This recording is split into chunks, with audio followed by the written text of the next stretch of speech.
At Church Answers, we have a resource called Know Your Community. You can look it up in the show notes. Knowyourcommunity.com. It is an incredible report, little under 40 pages, that gives information about your church's community. For example, Jess is the lead pastor of the church at Spring Hill, and Jess could say, I think the typical drive time of our members is about 10 minutes. And so we plug in that 10-minute drive time and we look and we say, Jess, let us take a look at your community. Here are the ages of the people. Here's the distribution of the age. Here's the gender. Here's the racial or ethnic composition. Here's the socioeconomic composition. And we look at all of that, not to show any type of favoritism toward one another, but just simply to have an awareness of who is in your community. Now, the question that we're going to attempt to answer is, does any one particular group in that composition attend church less frequently or more frequently? And we're going to look at some of Ryan Burge's data, which we have been doing. This is a third one that we're looking at. And the name of this particular podcast, let me say it again. The name of this particular podcast is, Can We Predict Future Church Attendance by Race, Age, Gender, Education, and Income? Well, as always, we're sponsored by Cheney & Associates, the accounting firm for the church. You heard the introduction on the bumper. They are incredible people who provide bookkeeping, accounting, financial services for churches. They're in the cloud. They can serve anybody, anywhere. Look them up at CheneyAssociates.com or look to the show notes. Now, just knowing that you and I have done a little bit of our own background research for this, we know some of the answer, if not all of the answer, because we've read Burge as well. But would you have guessed anything in particular if we go down the list and we look at gender, age, racial, ethnic background? If we look at any factors, would there have been any that you would say, oh, these are the people who are more likely to stick with the church once they start coming? To stick with it? Yeah, well, more likely to be committed. Yeah, I would have put those empty nesters. Okay, like me. Yeah, that just because that season of life, they have more time, they're usually more financially stable. So to me, that would have been my first gut reaction, is say those in the empty nester phase. And I don't think that's necessarily race or income based. I would just go purely off age. That would have been my first gut reaction. And guess what the boomers are doing as they get older and are empty nesters?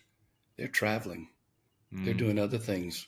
They are spending their children's inheritance. the demographics of that, the common sense that you showed, boomers don't show common sense. Yes, never have. Not from 1946 to 1964 birth dates.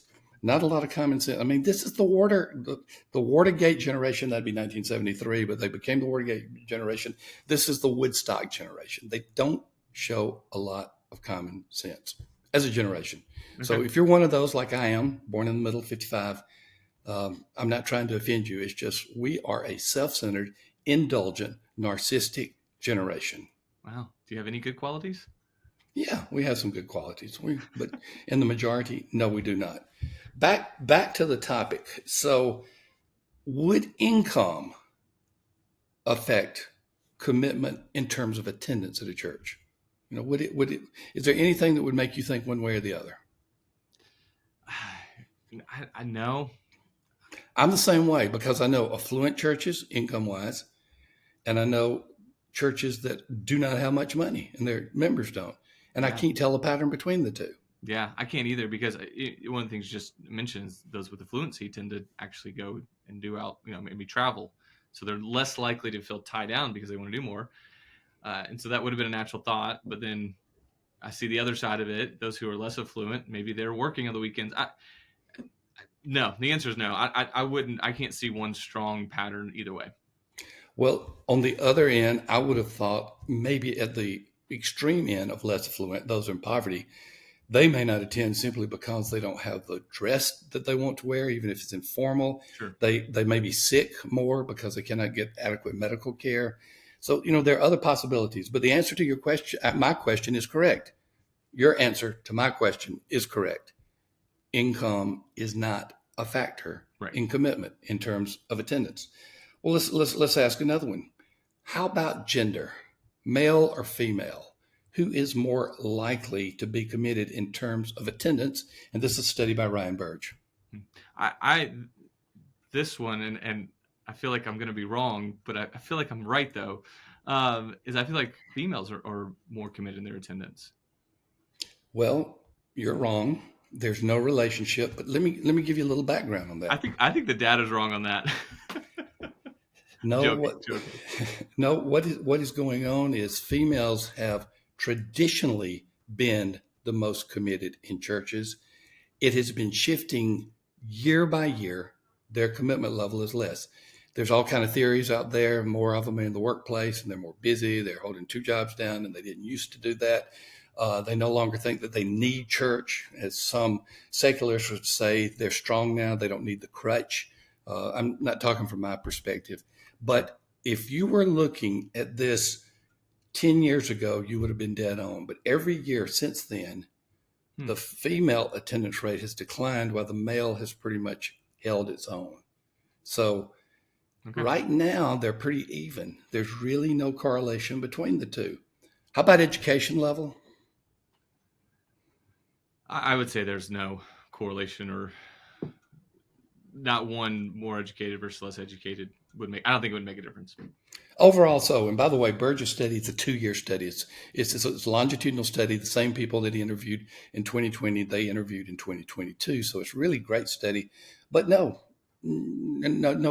big difference between the PhD or the MD versus the person who may not even have a GED or a high school diploma. Not much difference on the education level. However, there are two areas that are less committed. One of them has to do with racial. The other has to do with age. Now, we've already talked about age somewhat, but I'm talking about one particular group.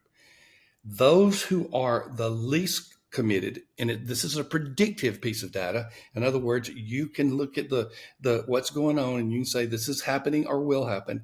Those who are least committed tend to be older and white. Older and white. Like you. And that is a predictive piece of data from 20 to 2022 based upon the same people. Those who are less committed, we're looking at actual people. This isn't Ryan just looking at a survey of data. These are actual people that have been interviewed in 2020 and 2022. Surprised? So, yes, actually. So as a church leader, then my next question is, well, what does that mean? You know, All right. if Since you ask it, answer it. Yeah.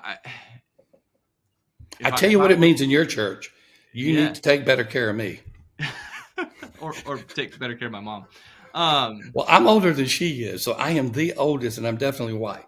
Well, she'll still always come before you. I understand.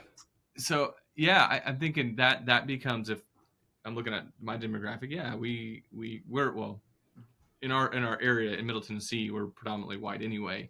But if older white people are more likely less attend, to me there has to be if predictive. Obviously, we're not saying this right now, but the trends maybe are telling us this. What I could do as a pastor is I can make sure that there's key relationships are being built by that age group. Exactly. Then the other thing I'm thinking, I give a second reason here, is I need to go reach younger people. So I need to have a more widespread demographic. So if I was pastoring, we're pretty at my church, we're pretty spread out, in terms of age. You lean younger, I can tell you that. Yeah, but we have a good representation of all the different generations. But if I had a predominantly older church, especially white church, then I'm going, we got to start reaching the younger generation now. I mean, they probably already feel that, but this just adds a lot more weight to it. Yeah, because the others are going to be dying out for one thing, and then Right. the other thing is if they don't die, they're not going to be attending quite as frequently. I'm not going to name the name, but I can actually think of a person in our church, your church, that is older than I am. There aren't many that are older than I am, who's been there about the same length of time, maybe a little bit more than I have. And he has been embraced by so many people. He went through a tough life situation, but he's hung in there, and he would have been predictive. with his life situation, with his age, and with his race, he would have been predicted to be one who fell out. And yet he's one of the most active. You probably know who I'm talking about, but it's somebody that a lot of people invested in. Yep. Yeah. Oh, and I know who you're talking about, and he is adored and loved, and he loves and adores the church as well. So it was those relationships that came together. Yep. Okay, so what we're saying is, can we predict future church attendance by race, age, gender, education, and income? So far, the data says yes on two parts. Older whites are less likely to remain committed in your church. That's the data. Now, what are you going to do about it, pastor and church leader, to make certain that does not happen in your church? Welcome. Thank you for listening to the Church Answers podcast. I'm all off today. Thank you for listening to the Church Answers podcast. Jess Rayner, Thom Rayner. And as always, thank you who are watching us on YouTube and who are listening on your favorite podcasting app. We appreciate you all. Thank you, Cheney and Associates, for being our incredible sponsor. See you in the next episode.